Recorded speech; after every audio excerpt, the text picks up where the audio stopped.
Well, some are saying that Roberts did this to supercharge Mitt Romney's campaign. Funny, I thought judges wear black robes because it's supposed to cloak who they are as a person. They're supposed to just judge the law. Because the Constitution says you can't compel somebody to buy some private good. And this precedent is very, very dangerous. I'm going to get to it later after Webster gets into Syria. That's why I've got him here. But here are some of the articles that are at Infowars.com. Napolitano, Obamacare ruling will drive libertarians to Romney. Yeah, no kidding. And then the guy that wrote it. The Obamacare precedent, the Second Amendment is next. Kurt Nimmo, key article. Read it. Michael Moore celebrates Obamacare with law written by insurance companies. Report, more people killed by bees and drowning in Bath than from terrorism. You know, I looked those statistics up years ago and kept parroting it, and now it's like all over the news they're picking that up. That's just what I randomly chose to show the illustration. It just shows what you can do with a radio show reaching millions. 15 reasons why the Obamacare decision is a mind-blowing disaster for America. That's coming up. But right now, let's go to Webster Griffin Tarpley on Syria, because he was just there, I don't know, 6-8 months ago or less. He was there while there were sniper attacks and things. It's now admitted, and I've shown the Fox News articles. You can look them up. I've shown, I mean, even Fox, LA Times, that al-Qaeda was used in Libya, now in Syria, and now the special forces, Western forces, are backing al-Qaeda. Webster, what in the world is going on with the situation in Syria, and what does this bode for the world, oil prices, all of it? Well, as of right now, it's inching towards war, a general Middle East war, slowly, by fits and starts, one step forward, two steps back, and so forth. The news this morning is, on the one side, Turkey has massed military forces along the border with Syria in the wake of this shooting down by Syria of a Turkish jet that had invaded Syrian airspace, probably testing. So the Turks have got their military forces lined up on the Syrian border in the north. And then there's this strange report from Debka File, which is not a reliable source, Israeli intelligence, that the Saudis are sending elements of their military. There's a Saudi army. It's made up completely of mercenaries, right? There are no Saudi princes get their hands dirty in basic training.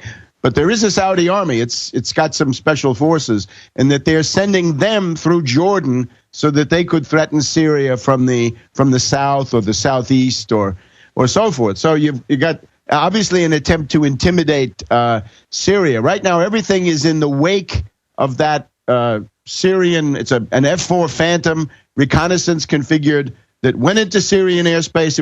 I would call it a Gulf of Tonkin pattern. You go into Syrian airspace, then out, then in, then out, and eventually the Syrians take the provocation and shoot you down. It does also show that the Syrian air defense is capable, that they're alert, that it's not a cakewalk, and anybody going in there is going to have a price to pay. So I think that was interesting. Right now, it's a big weekend of diplomacy. You've got Hillary Clinton meeting with Lavrov, the Russian foreign minister, in St. Petersburg. That's a preparation for a Geneva conference tomorrow, which is it's the U.S., the British, the French, the Russians, the Chinese, not Syria, as far as I can see, Turkey, Iraq, Kuwait, Qatar. Saudi's not there, which is crazy, and Iran not there. That's even more crazy. So it's kind of a conference on Syria and the Middle East, but it's got some of the most important people not there. And the U.S. Insisted that Iran not go, and the other side of it is that the U.S. is demanding that there be a plan to get rid of Assad, and Russia is simply saying no. So that, I think, is going to be a complete failure. But you get Let me stop you for a moment. I mean, you've been over there. I haven't. I found Debka File certainly has a pro-Israel slant and is connected to Israeli intelligence, but I found a lot of what they put out turns out to be true. I mean, days before it was admitted that Western forces are in there advising the jihadis in moving in to attack Damascus, days later it came out that indeed that was going on. So did I mishear you when you said you don't find it to be a credible source? I think they're very uneven. I mean, they put things in there that are quite wild. But then again, sometimes it's true, right? They have to mix in real things to keep your site going. So the summary I would give is this. NATO has used the methods of Hitler in regard to Syria. First of all, they did to Syria what Hitler did to Czechoslovakia in 1938, meaning that they fomented a rebellion inside and then used that to start, beating the drum. Sure, same thing was done in Libya. I mean, that's the strategy. The second we'll stay there. We got to go to break. Okay. We'll be back with Webster, Tarpley, Tarpley.net's his website. I'm Alex Jones with Infowars.com and PrisonPlanet.com. We'll be right back to look at why this is so important. Then we'll get Webster's take on Obamacare. We're on the march. The empire's on the run. Alex Jones and the GCN Radio Network. You've heard Alex explain how the Silver Lungs generator infuses the respiratory system with your self-produced colloidal silver solutions, yet many are unaware of the entire function of the Silver Lungs system and how it has been designed to deliver your silver solutions anywhere in or on the body. My name is Mario Cifaldi, and I'm the developer of the Silver Lungs generator. Not only does the Silver Lungs system produce endless colloidal and ionic silver solutions, it also comes equipped with the proper applicators and devices needed to deliver your silver solutions directly to key target areas. This includes the eyes, ears, nose, lungs, topically to the skin, and orally for the digestive system.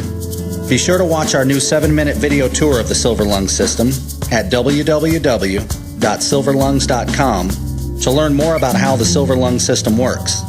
As well, we are always ready to answer any questions you may have. That's www.silverlungs.com. For a long time, you've heard me talk about building your own food supply with eFoods Direct. As a listener, you know why you need to have a supply of the best storable food on the planet. Every day, we document the attempts to take control of our lives. But there's one thing we can all control, your greatest dependency, food. eFoods Direct products are made with only the best ingredients and none of the trash and contaminants like trans fats, GMOs, or MSG. This food is nutrient-dense and tastes great. It's simple to make, portable, and has a shelf life of up to 25 years. Now with eFoods Direct, you'll get the most affordable, best-tasting food you can buy. And the new products and pricing will blow you away. Compared to other food sources, including home-cooked meals, you can cut your food cost in half. You just can't afford to ignore this. Call 800-409-5633 or go to efoodsdirect.com/Alex for specials. Don't let this offer pass you by. Call 800-409-5633 or efoodsdirect.com/Alex. More of the best for less, guaranteed. Sick of the globalist eugenicist control freaks adding poison to your water and laughing as you get sick and die? Start purifying your water with ProPure. My friends, I've done a lot of research, and the best gravity filter out there, bar none, is ProPure, and it's available discounted at Infowars.com. Its filters are silver impregnated to prevent bacterial growth. There's no priming required. It's NSF 42 certified. Optional fluoride filters can reduce fluoride up to 95%. Easy to set up and use. Doesn't require electricity. Purify water from lakes, streams, ponds, and wells. This filter system leaves in beneficial minerals, which is key. Save money by not buying bottled water and avoid BPA that leaches from the plastic. ProPure is the best gravity-fed filter out there. It's what my family uses. Infowars.com already has the lowest price on ProPure. But if you add the promo code WATER at checkout, you get an additional 10% off at Infowars.com. You can also call to order 888-253-3139.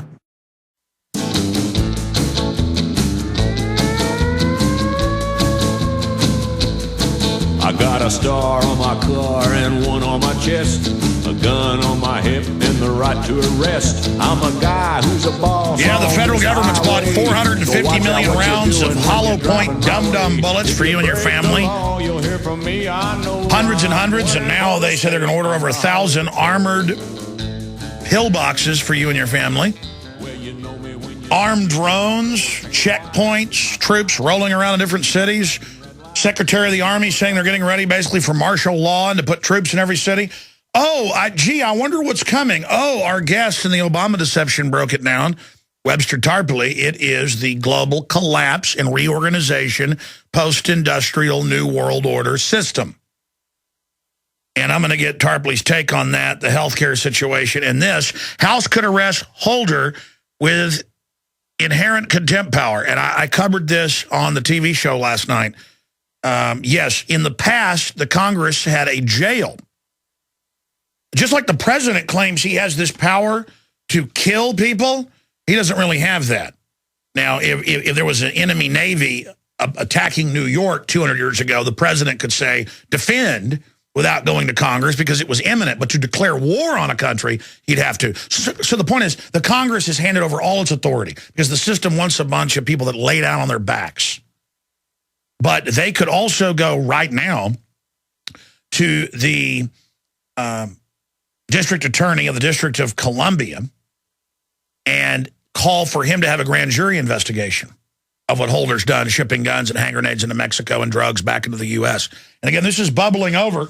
Here is the Washington Post, farmpolicy.com, as their publication. Fast and the ridiculous. In Mexico, it's taken as fact that the United States is backing drug cartels. And then it goes on and says, Wayne LaPierre says this needs to be looked into. And other big people, what are we going to do? People are listening to this. It's only been in the news for over a year and a half. El Paso Times. Come on, reporters listening. Go look it up. El Paso Times, Chicago Tribune. We've done countless articles at Infowars.com on it. You're like, well, how do we find them? Search Fast and Furious involves drug dealing. Just look it up. It's not hard. I'm ranting. It's just news overload. Webster, finish up with the Syria situation. I mean, in your researched opinion, am I right to be concerned about this? Because Medvedev, Putin, regardless of what people think of them, they have nuclear weapons. The bankers run us, and they've shown they're insane with 40-to-1 bets with MF Global and stuff. And now they're moving weapons all around Europe up against Russia. They've got jihadis running around wearing Al-Qaeda uniforms, with flying Al-Qaeda flags, desecrating Orthodox churches. I was saying Catholic, some are Catholic, most are Orthodox, urinating all over things, defacing Jewish and Christian graves. I mean, just acting like complete maniacs. And do you see Christians rioting everywhere? No. We're just like, good, we deserve it. And then all the neocons that love Islamophobia, they're saying nothing about this. And I mean, it's Twilight Zone, Webster. I feel like I'm living in the Twilight Zone. What do you say? Finish your points. This is very important about the massacres, right? Because we had this story from Thierry Maison that Ben Rhodes of the Obama White House is preparing this endgame maneuver similar to Operation Mermaid or whatever they had in Libya last August, that the NATO forces would take control of Arabsat and Nilesat, and they would push the Syrian channels, the pro-government channels, off the air. They bombed one of them this week to probably prepare part of that. And then they would put on fake CIA-produced Arab-speaking channels saying Assad is fleeing, and they have these fake sets in Saudi Arabia and Qatar, similar to the fake set of the Green Square in Libya last year. They've got downtown Syria, downtown Aleppo, downtown Damascus, downtown Aleppo, downtown Homs, and the presidential palace. So they've got sound stages ready to do that at that point. So they're coming along. But now the thing is, if you do that and you have a coup, if the Muslim Brotherhood and the Al-Qaeda essentially take over Syria, there's going to be a huge massacre of Alawites, but there's also going to be a massacre of Christians. And you're right to say those are Greek Orthodox, but they're also Catholic. In other words, Greek Catholic, so-called Melkites. I have to thank them. I stayed with them for quite a number of days when I was in Syria. That's basically who invited me. So there's a great danger of a massacre of Alawites and Christians. Now, it's interesting that Cass Sunstein, in another wing of the Obama White House, has already thought about this. You got Ben Rhodes preparing the bloody coup in Syria. Cass Sunstein and his wife, Samantha Power ran the coup in Egypt last year. Cass Sunstein has got this thing going against the Vatican. Vatican Spring, Vatican leaks, right? And all this stuff, that the Vatican is a criminal enterprise and they launder money and all this stuff. And this is a way to prepare the massacre in Syria and elsewhere in the Middle East, because this has been going on. It's happening in Libya even today, right? Christians are getting killed, displaced. If the Pope decides to rise up against this and do something, he could really hurt Obama. But they want to put the Vatican on the defensive, right? They want to say, we're going to suppress the Vatican because we're going to have them, worried about getting accused of being drug money launderers so that they won't be able to protest a huge massacre. And by massacre. the way, I ought to have you on. You've got a doctorate in Venetian history and other things, and you actually worked at the Vatican, lived in Italy. Right, you speak, sure. So you know what you're talking about. Where is the Vatican in this whole New World Order? Because I'm not Catholic. I've studied the history of it. I know quite a bit, but when it gets into the current things, I'm not defending a lot of stuff. Some of the things the Catholic Church does are obviously pro-globalist and things. But I do see in the media and in the culture and Obama saying you've got to hire people that aren't Catholics. You've got to pay for abortions. There is an assault. You've had the liberal globalists, red diaper doper babies, infiltrate, become priest. I wouldn't even say it's the priesthood. It's the predators went in there because the kids are there, but then the church did cover that up, which is wrong. Just this whole thing. I'm now ranting, but what's really going on with the Vatican? Remember, the fundamental thing is the Vatican and the British monarchy have been at war for 500 years, right? Since Guy Fawkes and the gunpowder plot, and really for almost a century before that. So you've always got to factor that in, right? The British hate the Vatican, and it's mutual. On the other hand, there's this oligarchical faction, the Venetians, the Roman black nobility, right? The feudal aristocrats of Rome, the Orsini, the Colonna, the various princely families. These people are also more hostile to the Vatican than not. So the Vatican is a big institution. It has within it everything that exists in the world. It's probably it's the oldest continuous institution, I guess, on the planet. There may be some competition on that, but you get the idea. It's been around for a long time. It's got everything in it. And the quality, since it's an elective monarchy, the quality of popes varies greatly. You can go from a good one to a bad one with simply one conclave. But I think right now, the thing that I see is that the U.S. line towards the Vatican is to bash them, because the whole U.S. line in the Middle East and the Mediterranean is a pro-Muslim Brotherhood, pro-Al-Qaeda policy, which is going to get a lot of Christians and again, killed. We're not just saying that. Hidden in plain view, Al-Qaeda, more than ever, is out in the open, run by NATO, who are known narcotics traffickers. The troops grow the opium publicly on Fox News. Everything is Twilight Zone. They've got tanks rolling around in cities all over the U.S. getting us ready for the total collapse, and we're just sitting here sliding into it. Let me just add, though, another aspect of this thing. The question of war and peace regarding Syria comes down to this guy, Erdogan. It's written Erdogan, but in Turkish, Erdogan, or something like that. He's the prime minister of Turkey. Now, he heads an Islamic fundamentalist party, I guess, an Islamist party, call it that. It's not quite fundamentalist, but it represents a departure from the Ataturk tradition, which has been, I think, quite successful in Turkey, although there were abuses.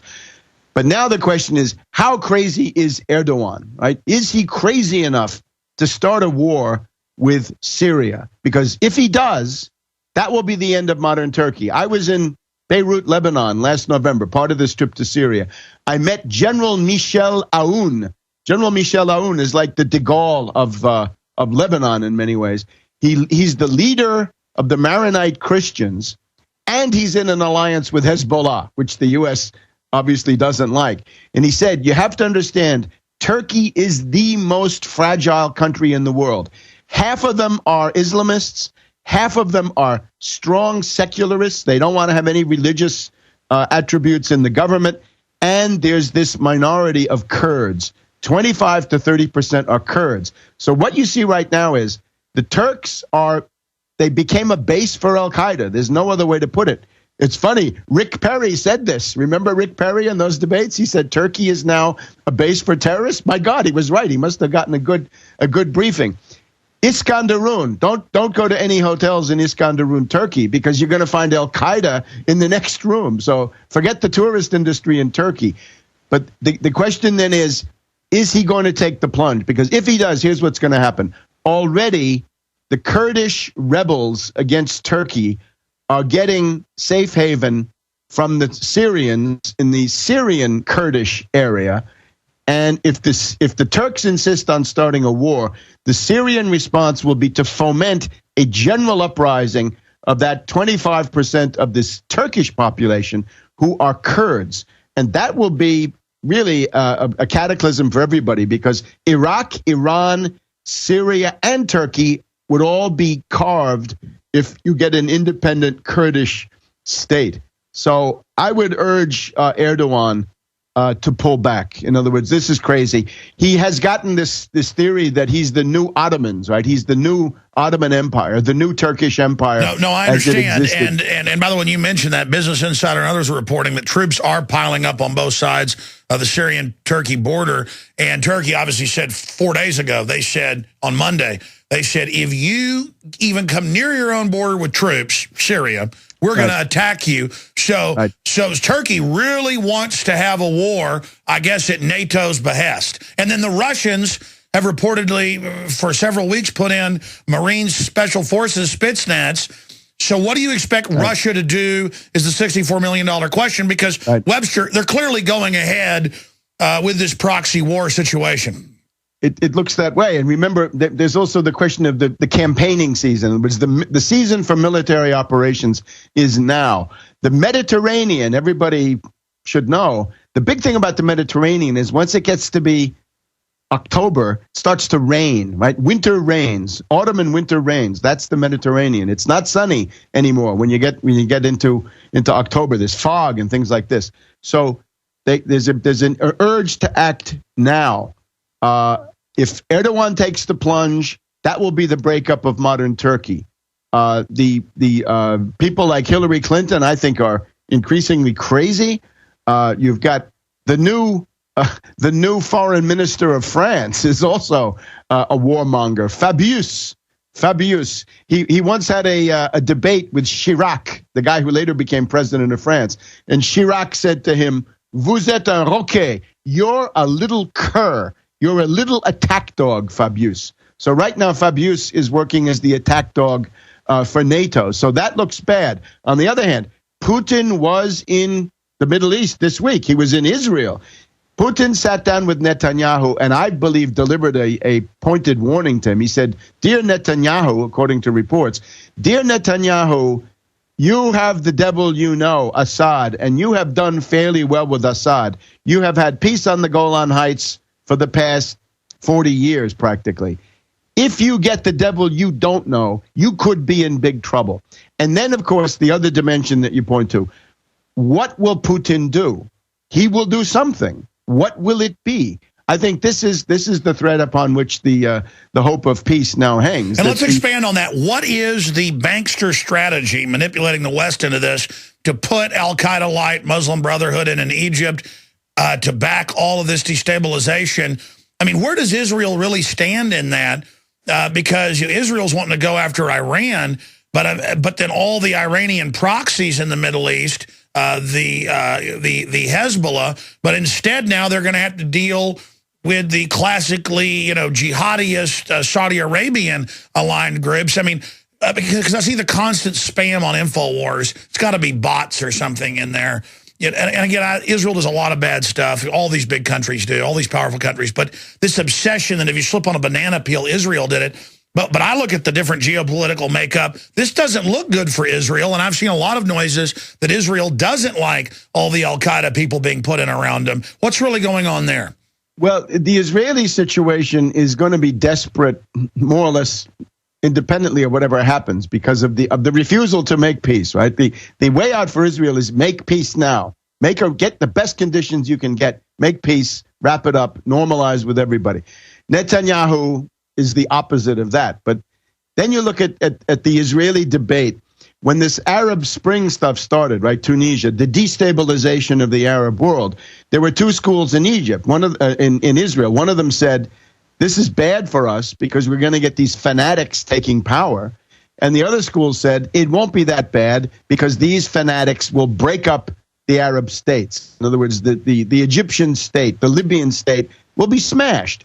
And what we see in Libya, to be sure, is that the Libyan state has been smashed. There are not going to be any threats to Israel coming out of Libya, not anything serious of the type Gaddafi represented, because they're hundreds of dead.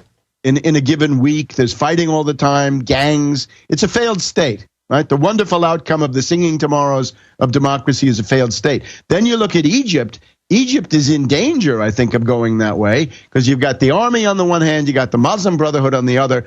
They could cooperate if both were reasonable and said, look, we'll have power sharing and we'll have a gradual transition, a guided democracy and then a full democracy. But in the Egyptian presidential elections, the runoff was between Morsi, the guy who's now the president, Morsi of the Muslim Brotherhood. He got a little, 51, and the other guy who got 49 is Shafiq, the representative of the generals. I would stress there was a better candidate. The guy who came in third was my candidate, the Nasserist, and that is Hamdin Sabahi, pro-labor, pro-reform, never had anything to do with Mubarak, actually was jailed by Mubarak, open. All right, we got to wrap this up because we're going to break. No military dictatorship and no theocracy. That would have been the way out. But right now, Egypt is on the brink of pretty serious destabilization. Sudan, by the way, the new thing is they may be getting a color revolution going in Sudan, although I doubt it. It's possible. Anyway, some Israelis would say, look at this. All the Arab states are being smashed. They're all going to be failed states. That's good for us. That would be a cynical Israeli position that you hear. So basically put al-Qaeda in to wreck everything. So I mean, do you think Netanyahu is supporting that? I mean, do you think Israel is involved in this then? Netanyahu goes back and forth, but I think that would certainly have an appeal to Netanyahu, no doubt.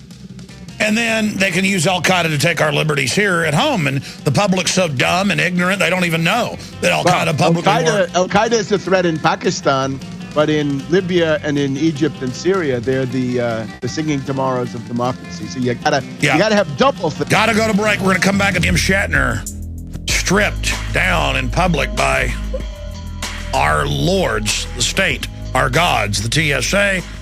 We'll get into the latest on the Fast and Furious situation with contempt.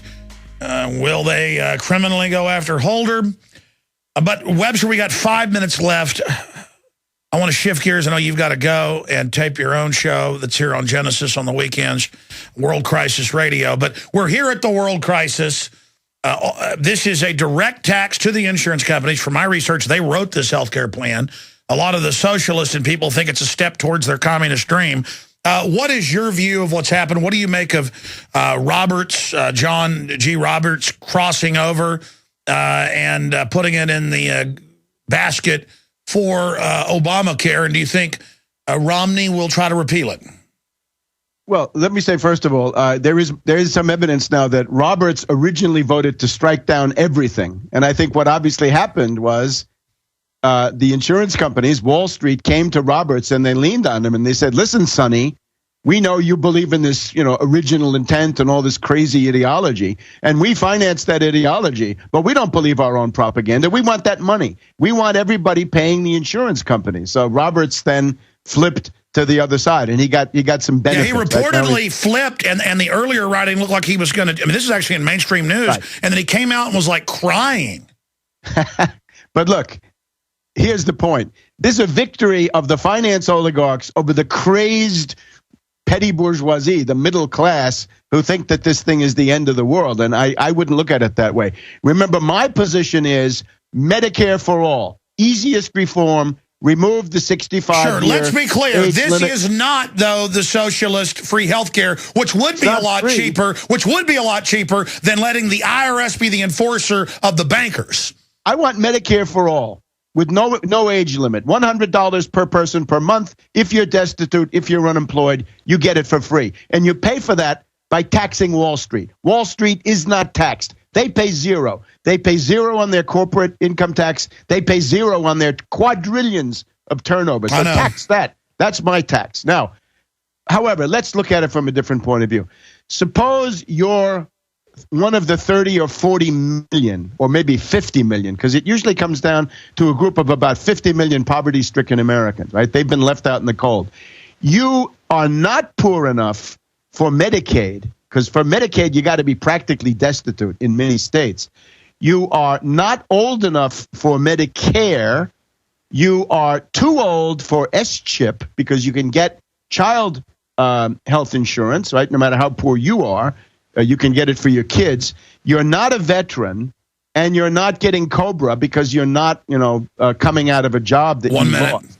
So here's the problem. There's a mass of people. Now, the result of this thing is Wall Street gets paid, but if you're in the middle, within 18 months, you're going to be able to get some kind of coverage. And I think that's a positive aspect. In other words, it's not all bad. Wall Street's going to get paid. Yeah. Look, if the opposition is Ron Paul on the one side and ad busters on the other, Wall Street will get their way because there's no real opposition. But even within that, in order to get it through the Congress, they had to put in this thing, no pre-existing conditions.